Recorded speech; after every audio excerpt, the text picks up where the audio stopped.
On tient à remercier Best Buy, fournisseur officiel pour tout l'équipement technologique du studio de la Commission athlétique.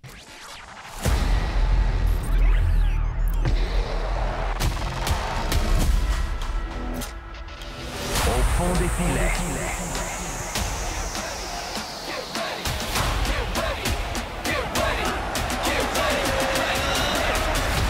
Au fond des filets, le podcast.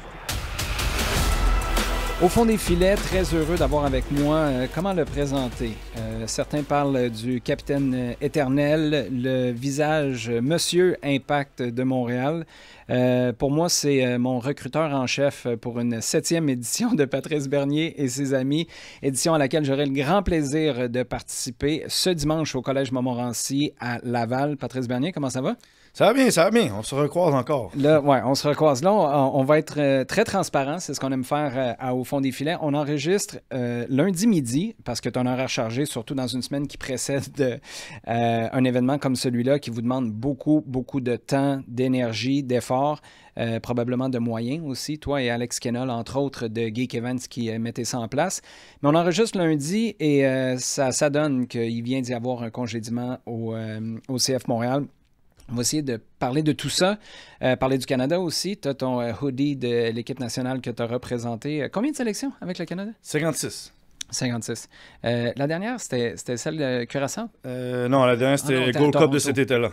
Gold Cup de cet été-là. On a fait Curaçao à Montréal, parce qu'on a joué 4 matchs. Puis j'ai pas joué contre la Jamaïque, fait que ce serait le dernier match de la Gold Cup en 2017. Puis après ça, en fait, j'ai tiré ma révérence quelques mois plus tard aussi à l'Impact de Montréal. Donc, dernière sélection, c'était en 2017. Le dernier match, tu l'avais vécu comment? Dernier match en équipe nationale? On jouait contre la Jamaïque, quart de finale. Au début, c'est bizarre parce qu'au début, l'entraîneur m'avait dit que j'allais commencer. C'est comme si on revenait sur d'autres histoires que j'avais été à l'Impact. Salutations, là, Frank Lopez. Ouais, et là, j'étais pas dans l'alignement. Là, j'ai dit bon, OK. Puis là, on perdait, puis il m'a pas embarqué du tout.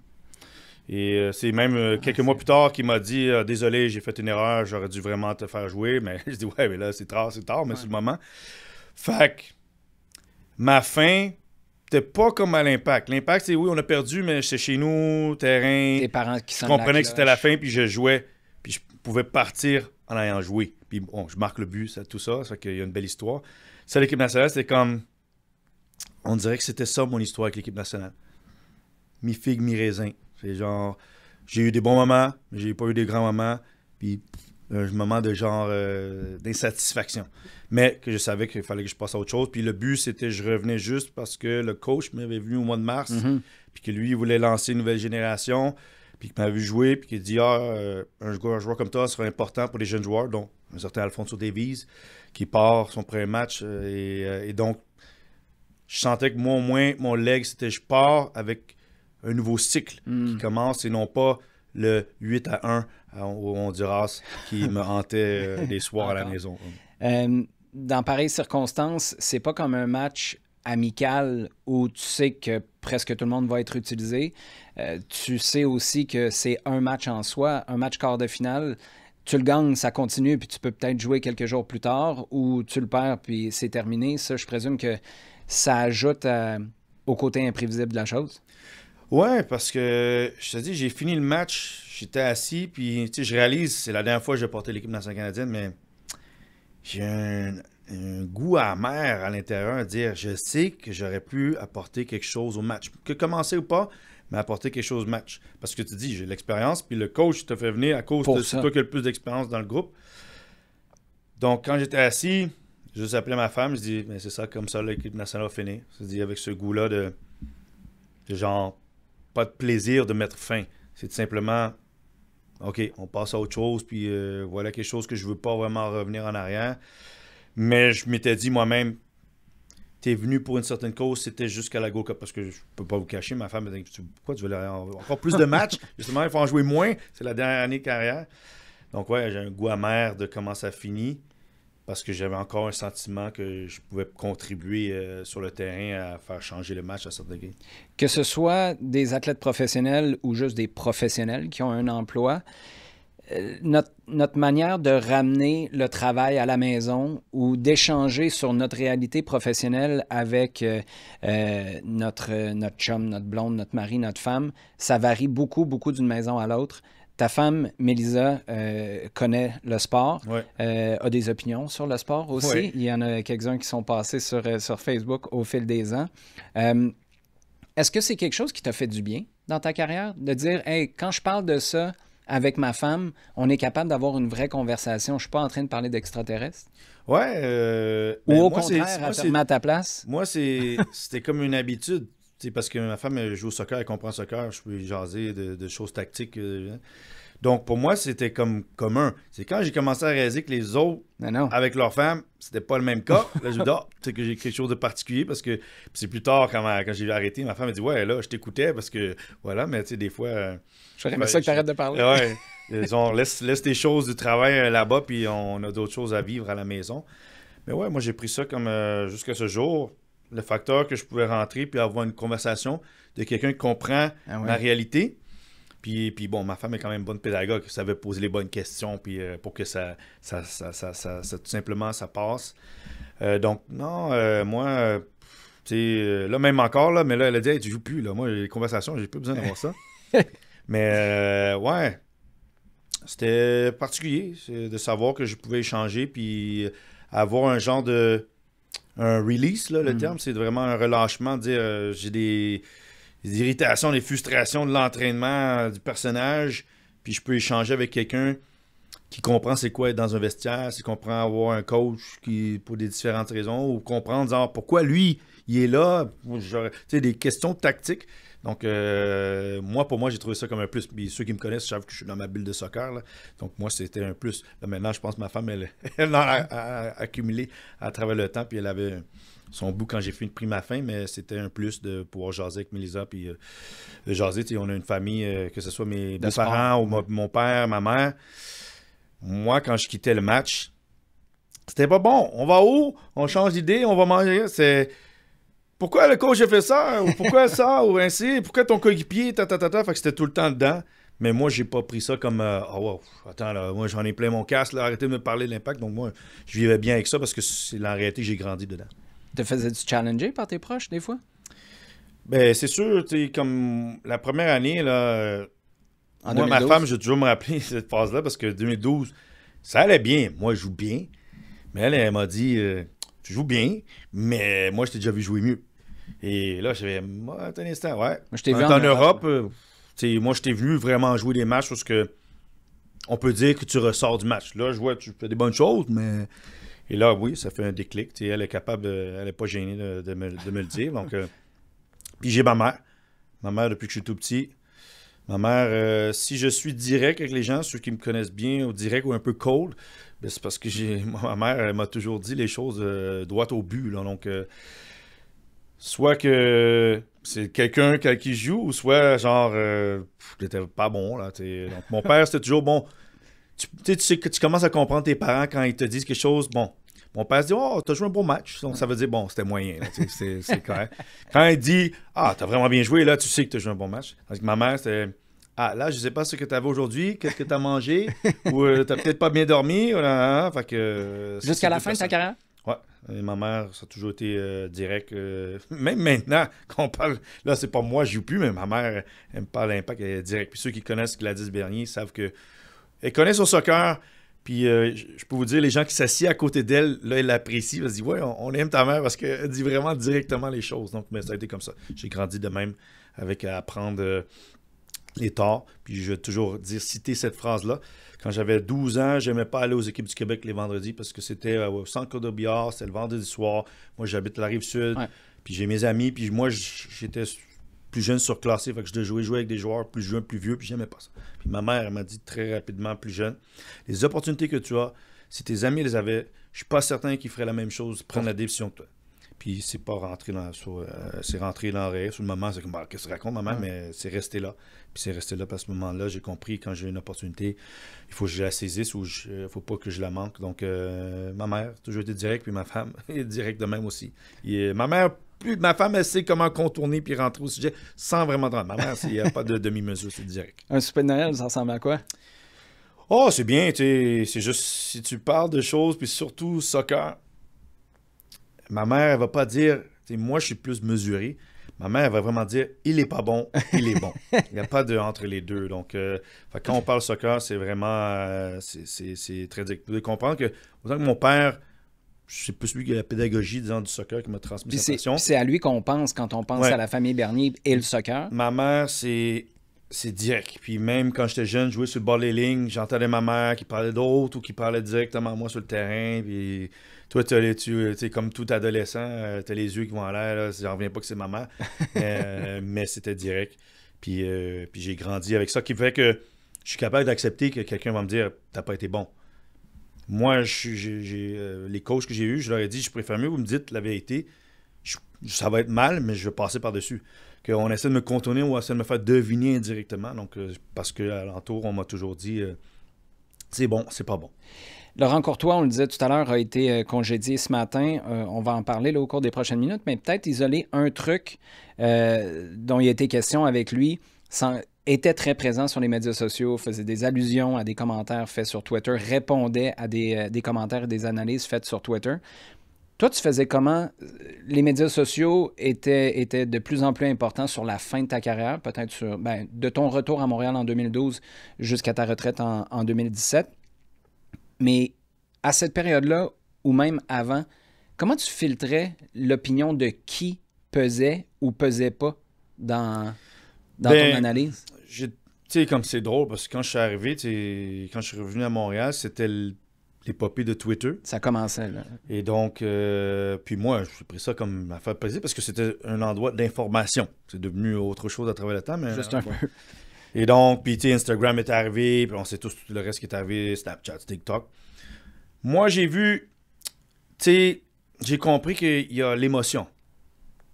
Et moi, les réseaux, c'est pas un endroit, je dis, puis tu sais, c'était quoi avant? Maintenant, c'est 200 caractères ou même plus. Mais avant, c'était vraiment 140 caractères. Tu peux pas vraiment gagner ton point. Donc, c'était vraiment utilisé pour facteur de avant-match, tu sais, qu'on a une préparation, puis que les partisans, ben, tu sais, ils sentent qu'on est parti. Puis après le match, ben oui, straight to the point, on n'a pas bien joué, on a bien joué, mais voilà. Mais c'est pas rentrer dans des rants et compagnie. Puis, mais je regardais pas vraiment. Je dis toujours aux gens, je suis sur les réseaux sociaux, mais je ne suis pas dans les réseaux sociaux. C'est-à-dire, j'y vais, je regarde devant, je vais dessus, je pars, je passe à autre chose. Souvent, c'est d'autres mondes dans la famille ou ailleurs qui disent « T'as-tu vu ce qui a été dit? T'as-tu vu ce qui a été dit? » Comme si on prend les mots de Thierry Henry après le match en 2013 qui m'avait encensé. Moi, c'est le monde qui m'appelait hey, « T'as vu ce que Thierry Henry? » J'ai pas su pantoute. Jusqu'à temps que j'ai commencé à moi chercher qu'est-ce qui se passe. Donc, j'ai toujours pris c'est une utilité, mais un détachement. Parce que tu peux pas répondre aux gens qui sont pas contents et autres. Puis le truc, c'est ta perception et la mienne peuvent être complètement différentes, même si on parle la même chose. Ouais. Et donc, moi, j'ai compris que c'est un outil, mais c'est pas quelque chose que je veux embarquer pour entrer dans la conversation, qui est maintenant encore peut-être plus difficile pour les athlètes parce que tu es constamment dedans. Tu es constamment épié. Puis on regarde tout ce qui est fait, les gestes de l'entraînement, de même de sortie des joueurs. Donc, moi, j'adore regarder parce qu'il y a de l'information, mais je garde une certaine gêne ou une certaine distance. Là. Aurais-tu été capable de faire ça en début de carrière? Parce que tu étais quand même, toi, sur la fin de la tienne, là, fin vingtaine, mettons, quand ça a commencé. Je sais pas comment j'ai essayé. Parce que quand j'étais arrivé en Europe, puis tes notes de match sont dans le journal. Ouais. Puis moi, je regardais au départ. Puis là, tu vois, quand tu as des bonnes notes, hey, valorisation, on m'a donné une bonne note. Ouais, on a bien vu mon bon match. Mais quand tu as un bon match, puis on donne pas une bonne note, ça commence à te chercher. Qu'est-ce que vu, lui? Puis as-tu vu mon match? Tu commences à te poser des questions. Ah ouais. Puis c'est là que, tranquillement, après, j'ai commencé à me détacher de ce qui est dit, écrit, et ce que moi, je ressens de ce que j'ai fait du match. Puis j'ai commencé à pas trop me fier à ce qui se dit. Puis, tu sais, il y a beaucoup de monde qui m'a dit, t'as vu ce qu'il a dit? Ben, ça me dérange quoi? Ça m'affecte pas. Moi, je sais quelle est ma valeur.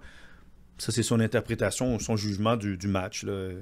Et donc, ça m'a aidé à cette période-là en Europe à commencer à moins porter attention à ce qui est dit de soi-même. Et donc, mais si les réseaux sociaux avaient regardé là, je sais pas là, comment ça a été. Ça a été difficile au départ parce que tu dois gérer les émotions. Quand tu es jeune, tu es à fleur de peau de quand je suis top, je suis le meilleur au monde. Puis quand quelqu'un te rentre dedans, ben lui, c'est pas mon ami. Et même pas. Ça devient beaucoup personnel. Quand tu dois comprendre que tu dois détacher entre ta valeur à toi et ce que le monde pense que tu vaux par rapport à un match ou à une pratique. Est-ce que cette philosophie-là, qui est quand même mesurée déjà à la base quand on parle de toi comme joueur, est-ce que ça a évolué depuis ton passage dans les médias? Est-ce qu'il y a des trucs que tu comprends mieux ou que tu aurais fait différemment ou que tu fais maintenant différemment, sachant que tu es du côté média? Non, je pense que j'ai toujours...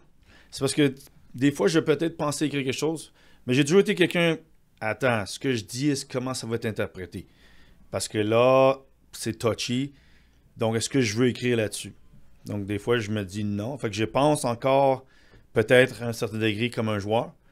Ou du moins, comme le joueur que j'étais, bon, est-ce que ça va être pensé de la façon? Donc, certains vont dire, oui, il faut que tu dises ce que tu penses. Moi, je suis pas d'accord, tu dois dire tout ce que tu penses. Parce que des fois, tu ne connais pas toute la réalité de ce qui se passe. Puis j'ai compris que je pourrais dire quelque chose, puis quand on dit des matchs, des vestiaires, parce que du monde, des fois, il m'approche, tu dis pas complètement la vérité. Oui, c'est parce que je sais ce qui se passe dans le vestiaire. Et quand je dis ce qui se passe, c'est pas, je sais exactement ce qu'il dit, je l'ai vécu. Ouais. Donc, j'ai un recul à dire, attends un instant, qu'est-ce que le coach aurait peut-être dit? Est-ce qu'il y a une demande qu'on lui a demandé de faire? Tu sais, quand on parle des joueurs, il n'a pas joué un bon match. Oui, mais quelle est la demande? Des fois, on dit à un joueur, tu dois faire ça, puis lui, il veut l'expliquer. Il veut le faire parce qu'il veut plaire au coach, puis il veut jouer. Donc, il fait que peut-être qu'il ne joue pas librement. Puis ça m'est arrivé en 2012 avec Jesse Marsh. Moi, on voulait que je fasse ça. J'ai voulu appliquer. Puis c'est moi qui copais parce que je ne jouais pas à l'étendue de moi. Puis après ça, c'est moi qui étais allé sur le banc. Puis le monde peut dire, ben, il joue pas bien. Ouais, mais moi, je demande ce qu'on me dit de faire. Reste ici, joue sobre.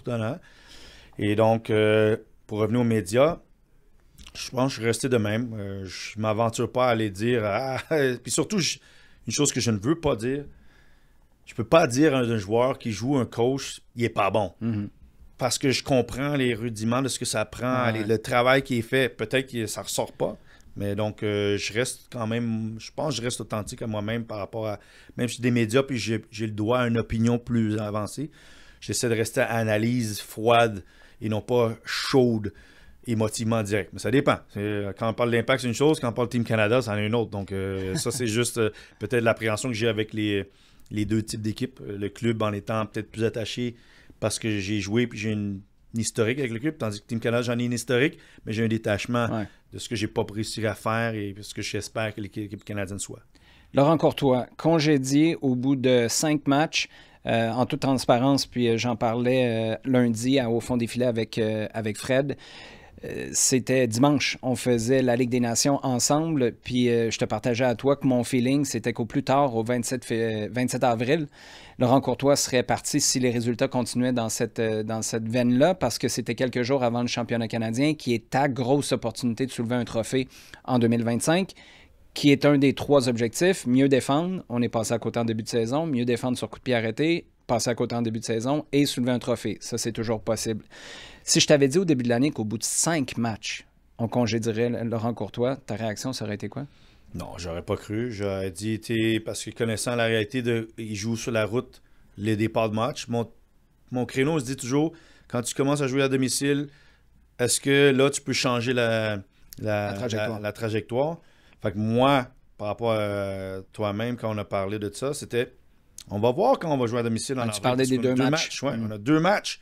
Là, si tu joues, parce qu'on sait que sur la route, c'est difficile, on va dire, sur la MS. Fait que j'aurais jamais cru qu'on l'aurait... Faudrait vraiment que j'aurais dit, faut vraiment que ça soit vraiment moins bon que ce qu'on a vécu l'année d'avant. Et comme de fait, on en est là. Et on n'a pas, tu l'as dit, on répond pas à des questions ou on a créé d'autres points d'interrogation qu'on croit qu'on ne peut pas changer le cap avec Laurent Courtois présentement. Qu'est-ce qui fait en sorte, tu en as vécu là, des changements d'entraîneur comme dans le vestiaire. C'est quoi le point de bascule où, mettons, comme capitaine, là, on se met à la place de, je te demande pas de parler pour Samuel Piette, mais un gars comme lui, qui connaît la maison, qui a vu plusieurs coachs passer, puis là, tu regardes autour de toi, puis tu te dis, ça, c'est des signes qui reviendront pas. C'est quoi? C'est le comportement des joueurs? C'est le fait que les gars n'écoutent plus dans des séances vidéo, par exemple? Je suis très spécifique. Là, les conversations, je vais te dire, je revenais vite à 2014-2015. Parce que 2014, c'est la pire saison que le CF a eu en saison régulière. On n'a pas été la pire défense, je veux te donner crédit, mais on était mauvais. Puis tout au courant de l'année, moi, j'avais Marco Di Vaio, Matteo Ferrari. À ce moment, on avait toujours Troy Perkins avec des gars d'expérience. J'étais comme, ça va passer. Puis ça n'a pas passé. Puis en début 2015, les mêmes signes sont là. Mis à part la Ligue des Champions. Oui, comme ça, on enlève la Ligue des Champions. Oui, on avait dit, mais la saison régulière, on avait pris une défaite à Chicago. Puis moi, je voyais le comportement des joueurs. Puis comment ils se parlent un peu. Tu sais, j'étais assez proche de tout le monde. Fait que, comment ils parlent. Puis oui, on finit les séances. Puis tu dis, bon, les joueurs, le coach a dit une chose, mais on dirait que dans leur tête, ils vont faire leur tête. Et là, moi, j'ai agi rapidement en disant, attends, moi, je vais un meeting avec les joueurs.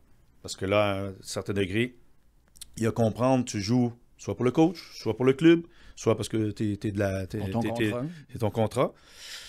Puis quand certaines choses s'en vont, ben il faut remédier à des joueurs que, hey, un instant, là, vous, peut-être pour vous, ça ne dérange pas tant que ça. Mais nous, ceux qui sommes ici, moi, ça m'affecte tout le temps quand je suis à la maison, puis je vois où est-ce qu'on était l'année d'avant. Puis je veux pas que ça nous arrive, parce que oui, la Ligue des Champions, ça va bien, c'est un tournoi. Quand ça va partir, la saison va être ce qu'on va rester. Et donc, moi, j'avais agi à ce moment-là rapidement, puis d'avoir un meeting, puis j'ai averti, je ne vais pas le cacher, j'ai même averti les coachs. Là, j'ai dit, moi, je vous dis tout de suite, il y a un vibe qui me fait des flashbacks. Donc, pour Samuel, c'est... tu veux dire là? Non, pas là. Je veux dire, en 2015, ouais. C'est que j'avais des flashbacks de 2014, puis j'ai dit, j'ai des flashbacks... Moi, je vais juste vous avertir. Puis je joue pas, hein. Je vous dis tout de suite, moi, je joue même pas à ce moment-là. Ouais, puis 2013... J'aurais pu juste laisser ça tranquille puis dire ça aurait pu être pour moi en positif. Oui, ben, puis tu jouais pas parce que Frank te faisait pas jouer, mais il y avait aussi eu 2013 où vous aviez eu un début de saison extraordinaire, puis vous aviez vécu là, la lente agonie. Oui, on a eu glissade. la deuxième moitié de saison, ce que tu vois, bon, les langages des joueurs, le monde se parle plus autant, où il y a beaucoup de moments de silence, si on peut dire. Awkward. Fait que, tu sais, puis je vais pas le cacher aussi, j'ai été dans des équipes, j'étais en Allemagne où ça n'a pas bien été, j'ai été dans des équipes où tu as assez de vécu, de dire, attends, tu sais, je dis, les Spider Sense, là, tu as des choses qui font ting, ting, ting, ting. Et donc là, c'était d'agir rapidement, puis j'ai vu, on était en début de saison, puis je vois des comportements de joueurs, en plus, qui étaient des partants, qui maintenant devenaient, peut-être un peu comme là. Un peu similaire à ce qui se passe là, des partants qui jouaient plus, là maintenant qui grognaient. Puis là, puis tu dois adresser ces problèmes-là, ou du moins avoir cette conversation avec les joueurs, puis après ça, adresser au club ou au coach du moment, que pas spécifiquement qui est qui, mais dire on n'est pas où ce qu'on devrait être au niveau d'état d'esprit, puis de vraiment être en mission dans la direction qu'on veut aller. Donc pour Sam, il y a sûrement des signes qui sont là, même qu'il est blessé, ou du moins là, il revient de blessure, donc qui participe, qui voit, puis que tu vois le mécontentement des joueurs, puis qui ne performent pas. Et donc, là, à savoir est-ce qu'il a parlé avec lui, parce que le club lui a parlé, ça, c'est une autre chose. Mais oui, tu vois rapidement l'état d'âme de quand tu perds 3-4 matchs, puis les certitudes qui commencent à rentrer dans le vestiaire. Puis peut-être des conversations qui commencent à y avoir, ou un je m'en foutisme qui commence à avoir, qui est pas très bon, parce que tu dis, bon, les gars, ils commencent à penser déjà, ouais, l'année prochaine, ou si je peux être échangé. Donc ça, c'est des choses que c'est visible, puis tu peux le voir. Il y a eu les caractéristiques sur le terrain, que ce soit en match, à l'entraînement, des choix de 11 de départ, les changements, l'explication de ces décisions-là, le comportement hors terrain aussi, que ce soit dans ses échanges avec les médias, ses échanges sur les médias sociaux. Qu'est-ce qui a été le facteur le plus important, tu penses, au fait qu'on n'a pas été capable de décoller dans un premier temps l'an dernier, mais surtout de bâtir sur la fin de saison dernière en 2025? Ben, je crois que ce qui va contre lui là en ce début de saison, c'est que entre le match de l'Atlanta, ce que dit, c'est encourageant. Ah oui. Wow! Premier match. OK, man, on est revenu, résilience, deuxième mi-temps. Si on peut faire ça plus régulièrement, puis on savait, OK, on a bricolé un peu en premier mi-temps, mais quand on a mis Clark et compagnie en avant, et Osu et Duke, les Pierce est revenu, on a eu des flémèches. Tu te dis, progression. Mm-hmm. On voit ce que Osu apporte, les nouveaux venus, tac. Mais là, depuis... Est-ce qu'il y a d'ici bons points, mais est-ce que tu peux dire qu'en général, c'est convaincant d'une progression? Puis ici, tu dois te poser la question, est-ce qu'on a avancé de l'année passée, sous peu, avec tout ce qu'on a annoncé de pré-saison? Ah oui. On a ça, on va être mieux là-dessus. Puis là, c'est, moi, je pense, les résultats, mais la manière a vraiment plus penché en balance que dire... Communication, ça on peut vivre. Il y a des coachs qui ne sont pas les meilleurs communicateurs, mais s'ils ont des résultats puis que l'équipe va dans le sens qu'on veut, je suis pas sûr que les communications, c'est vraiment pas... Là, ça fait un tout, mais moi, je dirais juste la progression. Puis le dernier match, Nashville, moi, je regardais, puis on en a parlé. Il y a des comportements c'est même pas les tactiques, c'est les comportements de joueurs. Puis tu te dis, on dirait qu'ils ont de la perdu ou ils n'ont pas l'air investis à pas perdre. Ben, le corner qui a été encaissé face à Nashville le week-end dernier, en toute transparence, je ne l'avais pas remarqué. Tu me l'as fait remarquer le week-end dernier à RDS. Que Goboglo se ramasse au marquage de Walker Zimmerman. Tu sais, ça, à quelque part, ça trahit quelque chose. Est-ce que c'est une désorganisation sur le terrain, dans la séance vidéo, quand on donne les responsabilités à tout le monde? Mais d'avoir un kid de 17 ans qui est au marquage de celui qui pourrait être considéré comme le meilleur sur corner dans la ligue, là, pas à Nashville seulement, c'est ça les genres de petits trucs où tu regardes à gauche, tu regardes à droite, puis tu te dis, mais comment on se retrouve là? Oui, parce que quand j'ai vu cette séquence-là, j'ai dit, mais attends, comment le jeune de 17 ans marque le gars que tout le monde sait est un des joueurs les plus dangereux, si c'est pas le plus dangereux, sur coup de pied arrêté. Puis pas à une reprise, parce que des fois, tu peux dire, OK, ça a donné de même, à 2 reprises. Puis les 2 reprises, un, ça a causé un but, l'autre, le gardien de but a dû faire un arrêt. Donc, tu te dis, est-ce que sur le terrain, quelqu'un remarque, hey, attends, le jeune, toi, prends-lui, moi, je vais m'occuper de lui. Parce qu'il y a de prendre des responsabilités sur le terrain. Ça veut dire, juste pour bien comprendre, ça veut dire que cette personne-là se décharge. Tu sais, il y a quelqu'un qui devrait être mieux équipé que sûr, là, on va dire, ouais, ben, il y a le marquage individuel, il y a 3 joueurs marqués. Ouais, mais c'est Walker quelque Zimmerman. part, on a marqué Walker Zimmerman va passer, quelqu'un doit le marquer. Pourquoi c'est le kid de 17 ans? Oui, il est peut-être habile de la tête. Plus solide physiquement aussi. Zimmerman est plus d'expérience, peut-être sournois, peut-être plus habile, puis eux autres peuvent peut-être faire un bloc. Tu ne vas pas t'attendre parce que tu vis ces situations-là pour la première fois à ce niveau-là. Exact. Certains vont dire, il a déjà joué au soccer, oui, contre des gars de 18, 17, 18 ans de son âge. Pas contre des gars qui ont 10 ans de métier puis qui savent comment jouer alentour d'un jeune qui vient juste qui est encore, du moins, dans le berceau quand ça en vient au match. Fait que moi, je me dis, mais on n'a pas vu là qu'il y a un 25 puis c'est le jeune 39 qui est marqué ou il y a un joueur sur le terrain qui n'a pas vu que pourquoi c'est lui qui marque ce gars-là. Ça ne devrait pas être lui. On échange. Peu importe que c'est vraiment ça, on échange. Ouais. Il y a des petites choses de même que moi, je remarque qui ne devraient pas se produire sur le terrain. Tu as parlé tout à l'heure de la capacité d'un coach à être un bon entraîneur sans nécessairement être un bon communicateur. J'avais la discussion avec Fred lundi. Je trouve ça intéressant. Comment on peut... Est-ce que tu veux dire pas être un très bon communicateur dans les médias, mais que dans ta capacité à passer tes messages dans le vestiaire, tu y arrives? Parce que moi, un des constats que j'ai fini par avoir, des conclusions que j'ai fini par tirer, c'est si c'est à ce point-là complexe, essayer de comprendre ce que Laurent Courtois nous partage dans les médias ou quand on lui parle avant un match, je vois pas comment tout d'un coup ça peut être ultra limpide, ça peut être clair comme de l'eau de roche dans le vestiaire. Comment on peut être les deux? Mais quand je dis, c'est parce que la communication par rapport aux médias, puis peut-être qu'il est très bon, parce qu'il y a des coachs, j'ai vu, ils n'aiment pas les médias, fait qu'ils ont un malaise, ça fait que ça sort mal. Je comprends. Mais quand ils sont dans le vestiaire, ils peuvent passer leur message au groupe, c'est juste, quand on te pose des questions sur les joueurs, toi, tu ne veux pas répondre, puis tu as un cold face, on peut dire. Je comprends. Donc ça, c'est pour moi, il peut y en avoir qui sont malhabiles ou juste pas à l'aise d'être devant les caméras à répondre à des questions. Tu sais, puis vous savez bien, on a eu Thierry Henry. Lui, c'est pas son dada. Puis surtout parce qu'en Europe, tu es comme un peu protégé de questions. Pas tout le monde est Mourinho.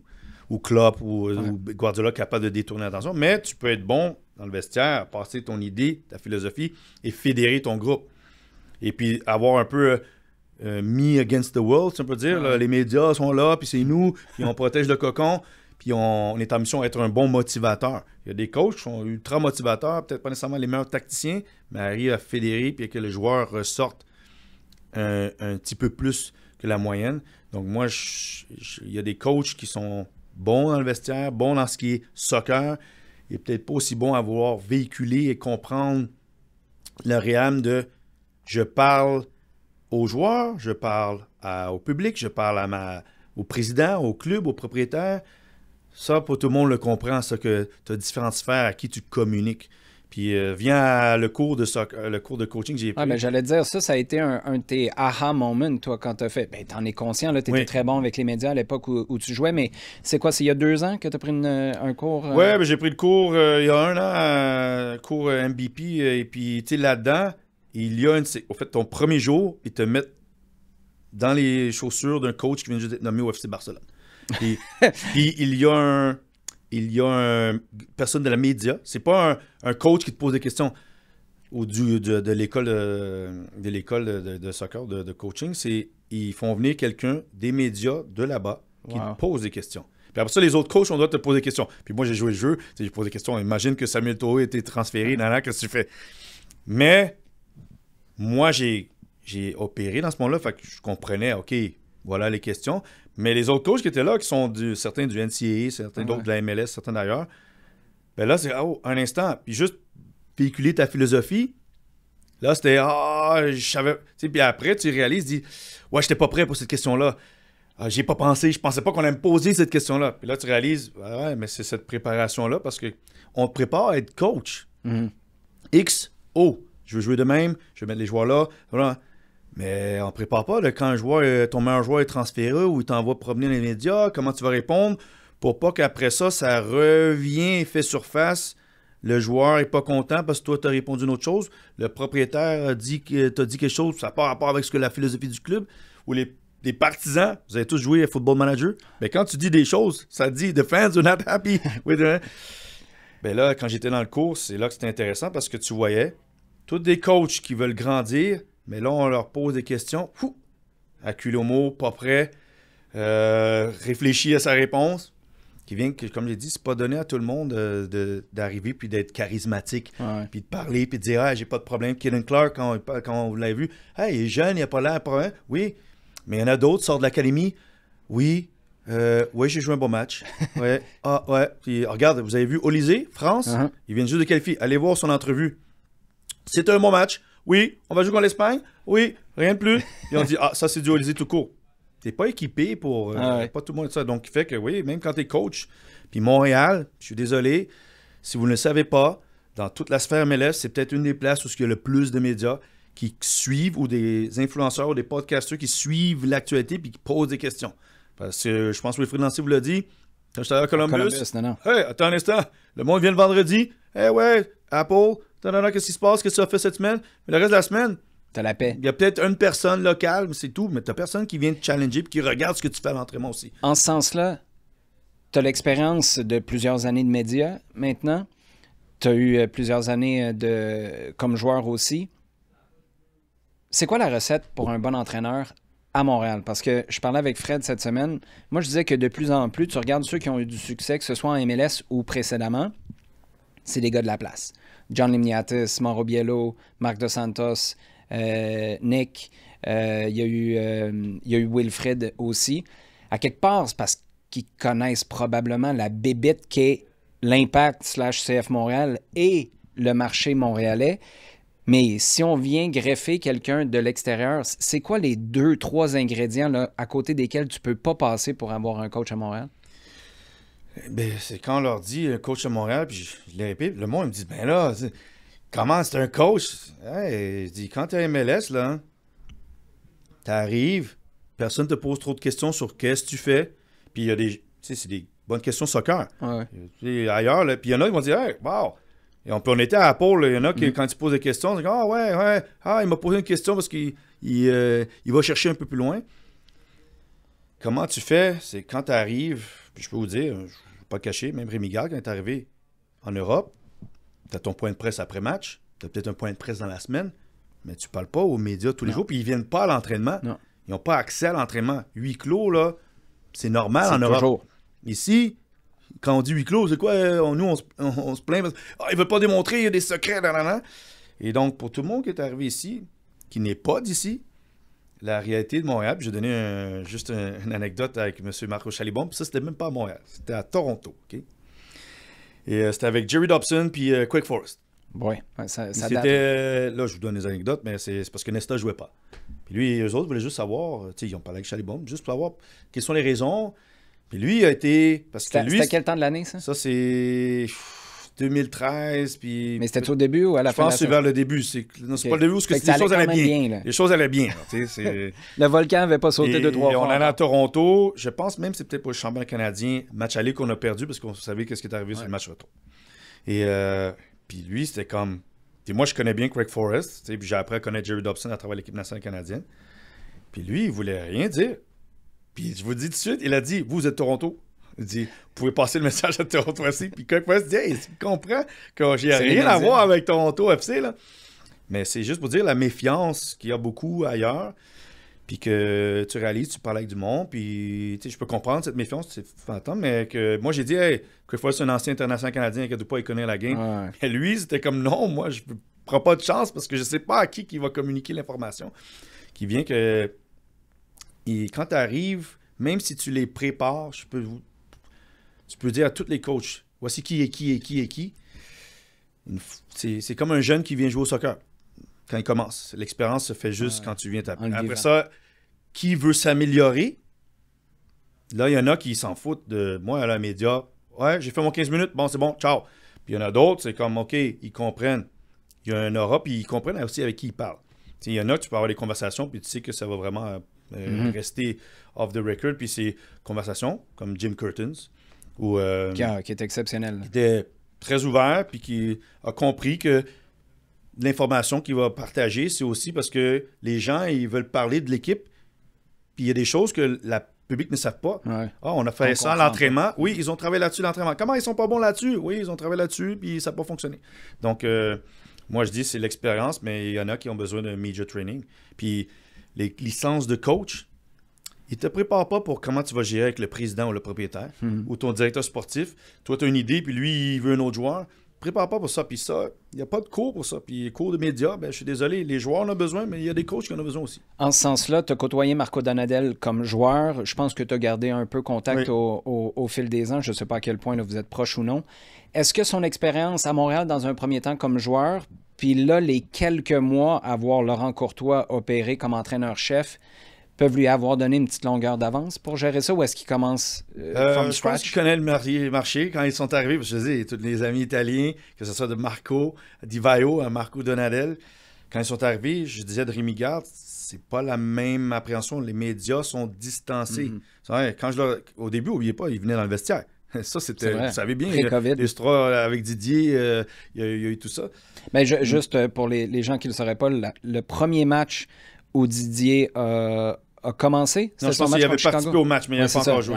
C'était avant son départ, puis son triplé face à Chicago. Drogba, j'étais pas dans le vestiaire.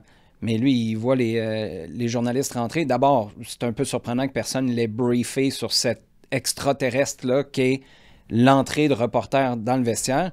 Mais il est allé se cacher dans les douches au fond, puis il a dit, en gros, appelez-moi quand ils sont partis. Là, c'est quoi cette histoire-là? Ouais, ben écoute, c'est juste l'habitude. Comme je dis, eux autres, ils arrivent que... Non, c'était impossible dans sa tête. Le giron de vestiaire, c'est sacré. C'est sacré. Donc, il n'y a personne qui rentre. Et surtout pas les médias. Mais en Amérique du Nord, c'est une habitude qu'on a. Les médias sont dans les vestiaires. Donc, après les matchs. Donc, il y a tout ça qui rentre là-dedans d'habitude. Et pour Marco, c'est que il vient de Montréal, il comprend, il sait dans quel milieu qu'il est. Là, il a joué ici quelques temps, il le sait. Est-ce que c'est quelqu'un qui aime ça? Ça, il faut lui demander. Mais il comprend la réalité de quand tu joues pour le CF Montréal et puis ce que ça vient avec, à répondre à des questions.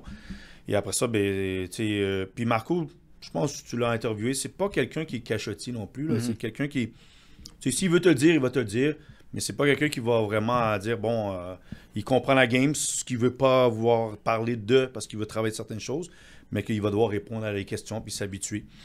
Puis après ça, c'est faire confiance aux gens qui sont là aussi parce que tu as des gens de communication qui te donnent du feedback pour que le message, la communication va et que c'est pas juste parler à tes joueurs. C'est parler à ton public, au club et être le représentant aussi du club. Ça, une chose, c'est le monde ne comprenne pas.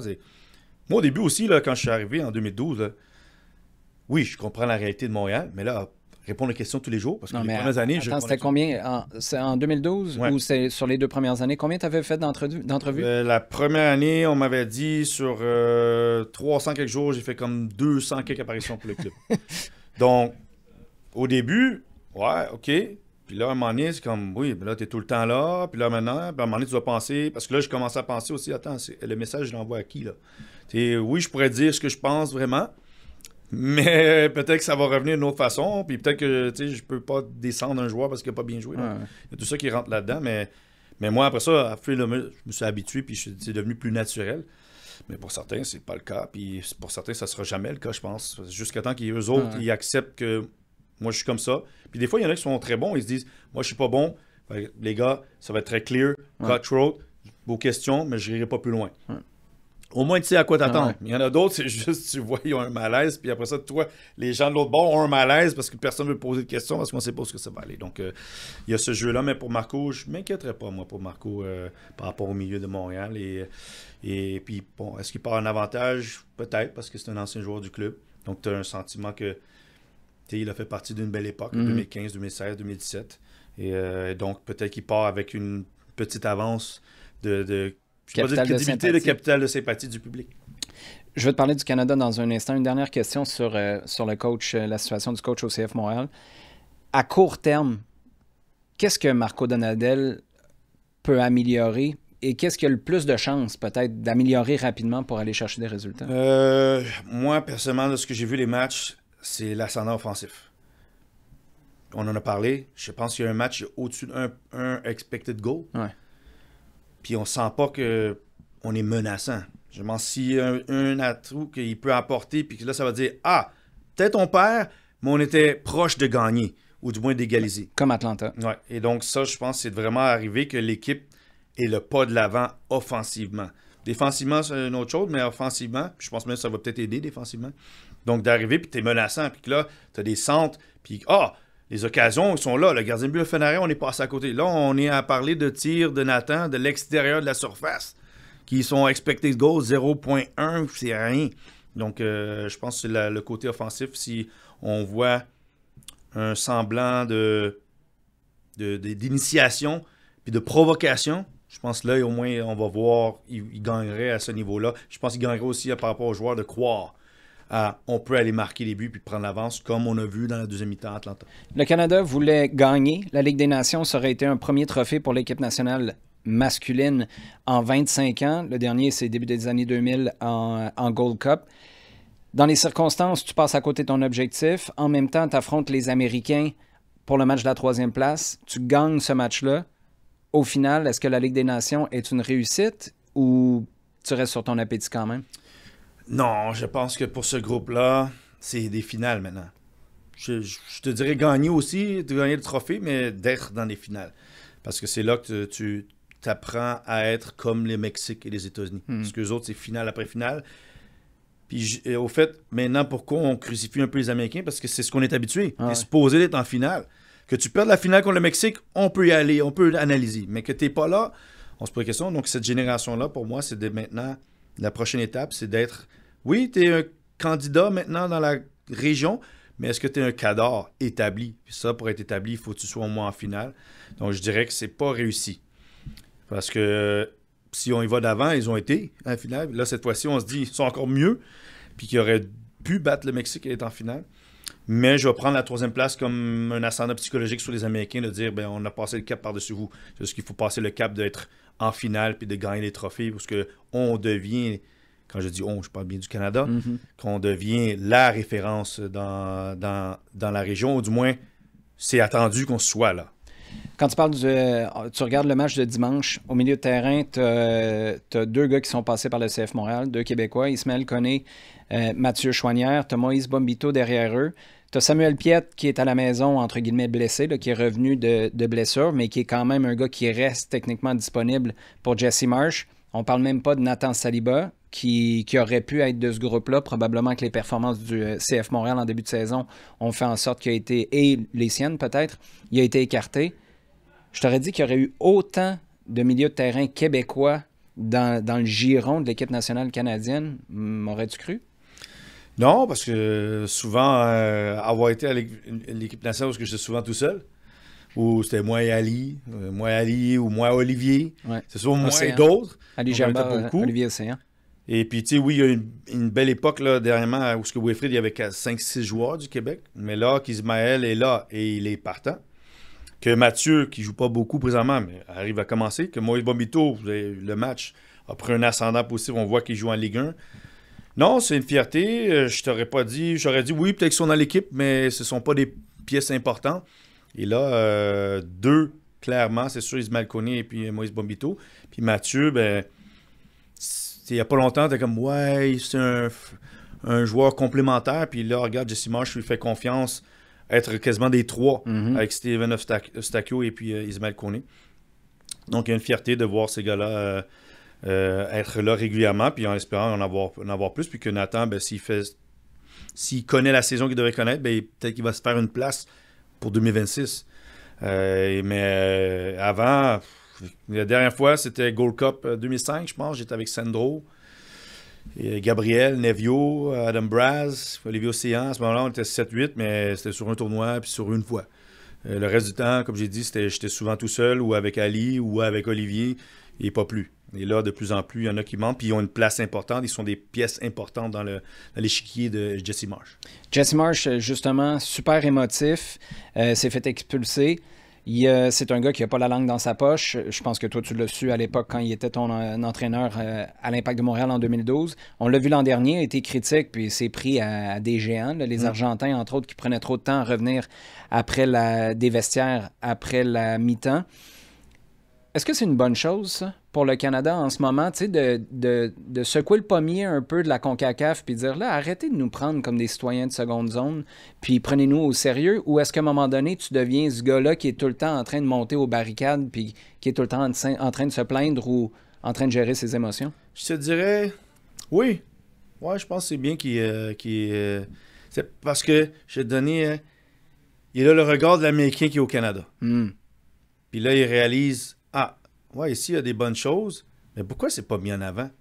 Puis là, parce qu'il a une plateforme, parce que c'est plus Jesse Marsh, coach de l'Impact de Montréal 2012, non. C'est Jesse Marsh, coach Premier League, puis qui a un nom aussi maintenant, que c'est pas juste en Amérique du Nord, mais mondial.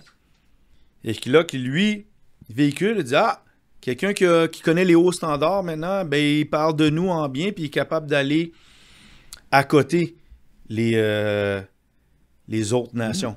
Puis il revient à ce que je te disais, qu'on a toujours ce complexe d'infériorité. On est bon au soccer, mais on n'est pas meilleur que les Américains. Pourquoi? On a à peu près la même réalité, je ne vais pas dire culturelle.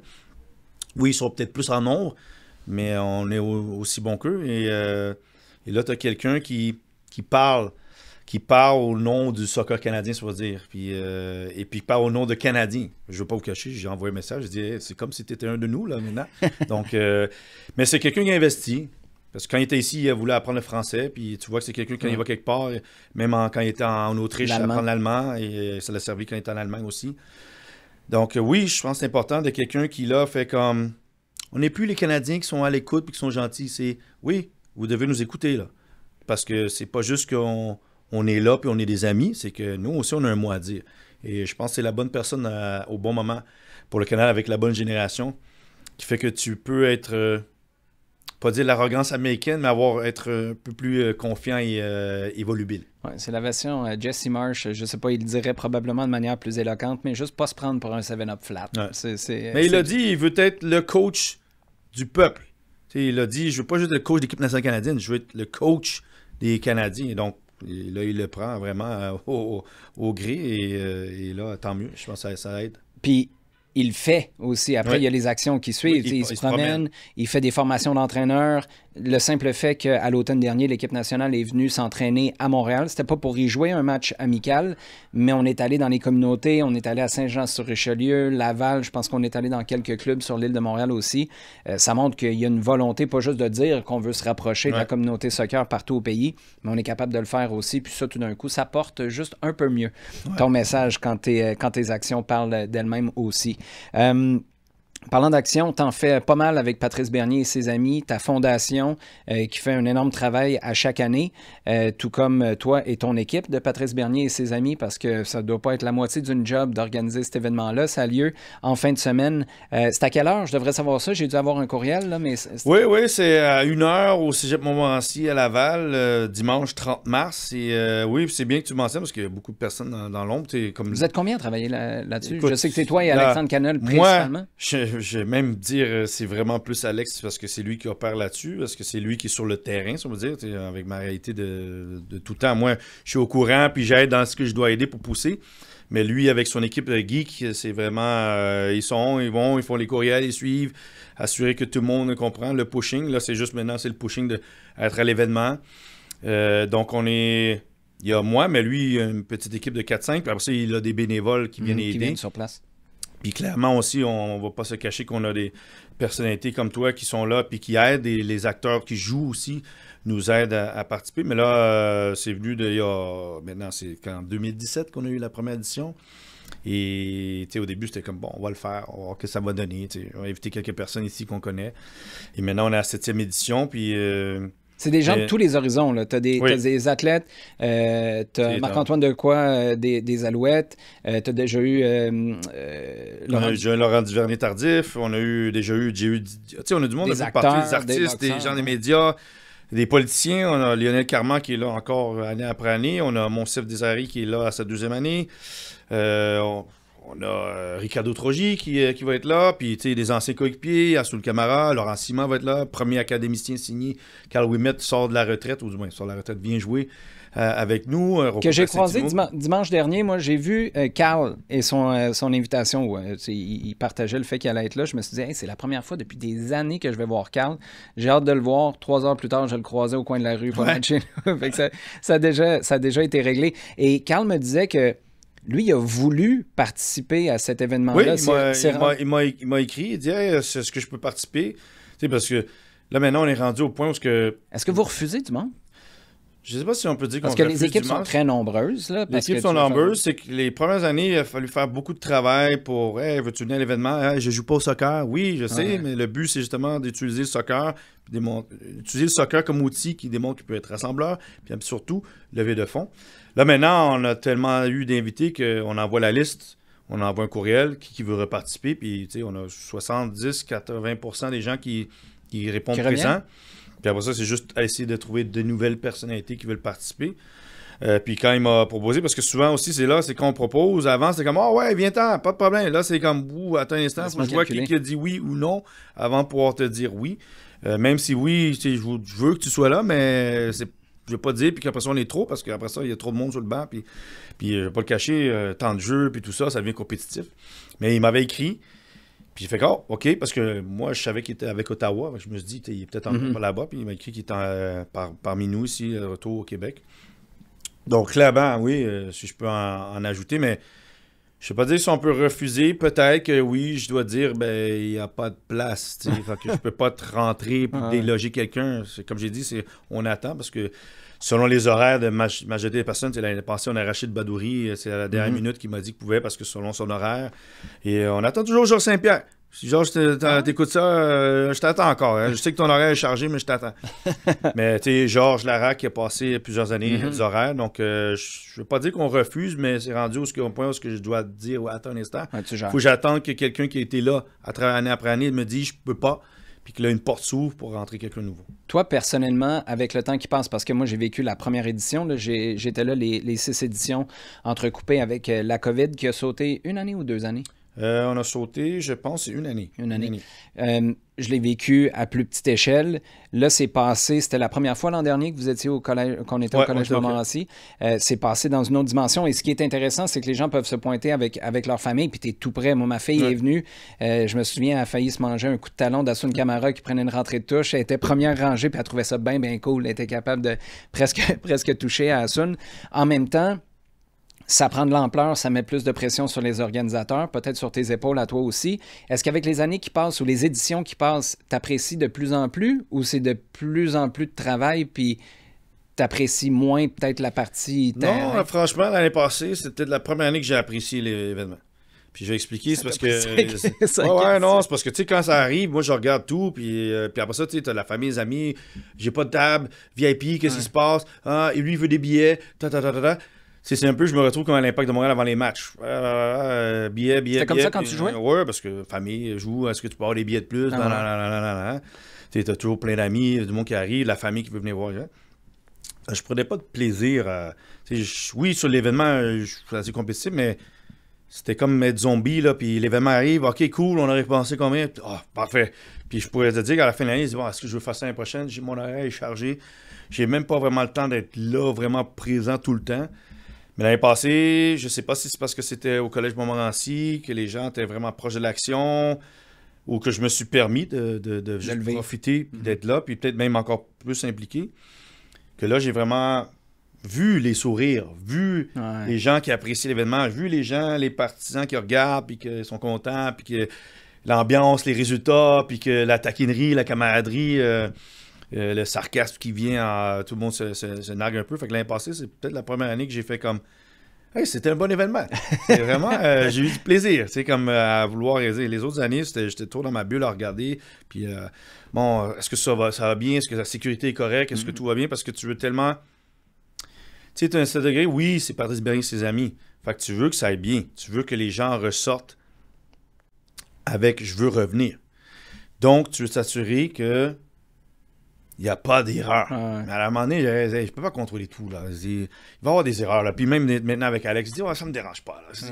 Le monde va apprécier l'événement parce qu'on a réalisé que le contenu, quand tu es là, c'est ça qui est le vent. C'est ça l'arme qui promouvoit le tout. Qui fait que, comme j'ai dit, les gens maintenant, ils disent hey, l'année prochaine, vous m'appelez, hein, parce que c'était vraiment cool. On a du plaisir, on a du rire, on a joué compétitif. L'année prochaine, tu gagnes pas. Fait que c'est là que j'apprécie puis je vois où est-ce qu'on est rendu de l'ère 1 à maintenant la 7e édition. Parce que, ouais, on a fait quelque chose de bien. Puis avec Alex, qui travaille beaucoup dans l'ombre, le monde, il adore l'événement. Puis c'est comme un no-brainer maintenant de participer à l'événement. Puis quand est-ce que c'est? On nous écrit maintenant, c'est quoi la date pour que je puisse savoir dans mon horaire quand est-ce que je peux bloquer ce dimanche-là. Ça, c'est pour les gens qui participent, mais pour les gens, du feedback que j'ai eu au fil des ans, avant, c'était au complexe Pierre Charbonneau, qui était super, mais les gens qui assistaient, qui n'étaient pas les VIP, étaient plus hauts. Alors que là, c'est des estrades qui sont collées sur le terrain,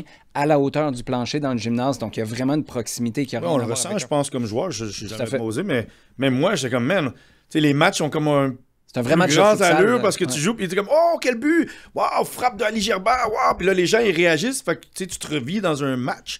Parce qu'avant c'était comme bon on jouait, c'était cool, on y est, mais il y a comme il y avait pas le lien spectateur puis le match. Là franchement l'année passée c'était comme oh là il y a ah non on gagne là. Là c'est comme si là il faut plaire aux gens là, dans les estrades. Fait que c'est ce côté-là que je trouve très très cool. Petite anecdote très personnelle et un peu dégueu. Ma fille, la première fois qu'elle est venue à Patrice Bernier et ses amis, ça doit faire 4 ans. Ma fille est à peu près jamais malade. Mais fouille-moi pourquoi. Elle a été malade, mais malade de vomi, là, dans les estrades au centre Pierre Charbonneau. Puis à toutes les fois que je lui dis je m'en vais à Patrice Bernier et ses amis, vous viendrez me rejoindre. Elle me pose tout le temps, puis elle est super sérieuse. Est-ce que je vais vomir? Non, ça ne fonctionne pas comme ça. Elle est traumatisée, elle aime ça. Là. Elle adore venir faire un tour, mais toutes les fois, elle a fait une association directe. Patrice Bernier et ses amis, moi, je me vomis dans la vie. C'est comme ça que ça fonctionne. On va l'inviter plus souvent. On va l'inviter à chaque année. Elle va continuer à venir pour être capable de se dissocier de tout ça. Si les gens... Est-ce qu'il reste des billets? Je sais que VIP, c'est vendu. Oui, les billets VIP, ça, il n'y a plus de table, mais les billets, ça, il reste de la place. Ça c'est ce que je dois dire aux gens. Vous venez... Parce que les fonds vont à la Fondation Patrice Bernier, puis on aide des jeunes, on a rénové des terrains, il reste de la place, donc en contribution, en participation, ce serait cool. Puis à la fin, vous avez la chance de voir. Je te dis, c'est surprenant. Moi, je me surprends tout le temps de quelle personne qui n'est pas un ancien joueur de soccer va se démarquer. Ah, Marc-Antoine de quoi l'année passée? C'était exactement. Il y en a toujours un qui hey man, 3 buts. On s'entendrait pas ça, c'est quel... Parce qu'il y en a qui disent, c'est pas des joueurs de soccer. Oui, vous serez surpris que le niveau de compétition, puis qui est un athlète caché ou du moins un joueur de soccer caché. Et donc, moi, c'est ce qui je disais, vous venez pour ça, pour voir des personnalités qui dans une autre sphère. Puis il y a des beaux buts, il y a des belles actions. Puis il y en a qui ont quand même des bonnes célébrations à travers le temps, j'en ai vu. Et puis ceux qui se disent, ouais, mais c'est facile. Moi, j'étais là à la première édition dans les estrades, puis il n'y avait pas de gardien qui avait de l'allure. Les choses ont changé un petit peu depuis là, on a réalisé qu'on a envie des athlètes à des personnalités dans les buts. On a été chercher des vrais gardiens de but qui jouent en futsal pour que ce soit égal pour tout le monde. Et puis que aussi, c'est pas des petits buts qui passent. Et ce qui fait que je pense, comme je dis, ça rend encore plus compétitif parce que c'est pour les anciens joueurs de soccer, ils disent bon, attends, là, il m'a bloqué. Là. Normalement, je marquais des buts là, les 2-3 premières éditions, là, c'est plus difficile. Donc, on vous invite à participer en grand nombre, à venir voir l'événement, profiter. Puis comme j'ai dit, il y a Sun Camara, Rocopla Santino, Ali Djerba, Amy Walsh, les anciens joueurs, joueuses que vous n'avez peut-être pas la chance de voir tout le temps puis les voir jouer. Et puis, t'as Anas, humoriste, qui je sais pas quelle blague il va faire, ou Monsef Desaré, ou Lionel Carman. On a Riccardo Troggi, bien intéressant, parce que Riccardo a une historique. Lui, il est d'origine italienne. Ouais. Je pense même de Québec. Ouais. Il parle tout le temps de soccer. Quand on parle, là, parce que je joue avec lui au hockey de temps en temps, puis il me parle de soccer, puis il dit hey, il faut que tu viennes jouer au soccer. Là. Fait que j'ai bien hâte de voir qu'est-ce qu'il va donner. Puis lui, c'est un personnage. Fait que j'ai bien hâte de voir que ça va donner comme match et sa présence. Là. J'ai pas l'adresse web. Les gens peuvent aller, je présume, sur tes médias sociaux, mais le meilleur Oui, moyen vous pouvez aller à pb-et-ses-amis.com. Et ça vous dirige directement pour acheter des billets ou même faire une donation si jamais vous pouvez faire, parce que je sais bien qu'il y a du monde qui nous suit puis qui viennent de loin puis qui ne peuvent pas venir juste à Laval. Mais vous pouvez faire des donations, mais à pb-et-ses-amis.com, vous trouvez l'information qui va vous diriger vers acheter des billets ou mettre une donation qui va aller à la Fondation Patrice Bernier. Patrice, c'est toujours un grand plaisir. Puis ce qui va m'intéresser dimanche soir, c'est d'avoir le feedback de ta mère sur ta performance à Patrice Bernier. Je vais voir si elle va se présenter, mais ça va être très intéressant. Straight up. Merci.